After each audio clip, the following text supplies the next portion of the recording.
মেঘালয়ে এসে অবশেষে নদীর জল এভাবে পার করতেই হলো। হ্যালো, আমি শ্রেয়শ্রী, ওয়েলকাম টু তুত্তুরি স্মাইল। তো তোমরা তো সবাই মেঘালয় সেভেন সিস্টার্স তো সবাই গেছো, কিন্তু মেঘালয় সেভেন সিস্টার্স ওয়াটারফলসের সামনেই ঠিক এই রকম নদী এবং জঙ্গলে ঘেরা এত সুন্দর জায়গায় তোমরা কতজন গেছো? জায়গাটা অপরূপ সুন্দর এবং এই নদীর ঠিক পাশেই শুরু হচ্ছে জঙ্গল। তো এই নদীটা কিছুটা তোমার শান্তভাবে আর কিছুটা ঝর্ণার আকারে কিন্তু অবিরাম প্রবাহিত হয়ে চলছে। তো এই নদীর জল কিন্তু ছিল ভীষণ ঠান্ডা। আমরা যেহেতু গিয়েছিলাম অক্টোবর মাসে, আর অক্টোবর মাসে কিন্তু মেঘালয় ভালো মতো ঠান্ডা পড়ে যায়, তো সেই জন্য নদীর জল ছিল ভীষণ ঠান্ডা।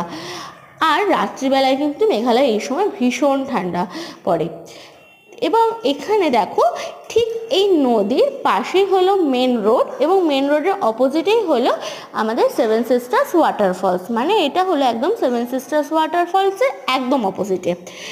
এবং তোমরা এই জায়গাটা যদি ভালো করে দেখো, নদী প্রবাহিত হওয়ার জন্য এখানে কিন্তু পাথরের গায়ে পট হোলস ক্রিয়েট হয়েছে।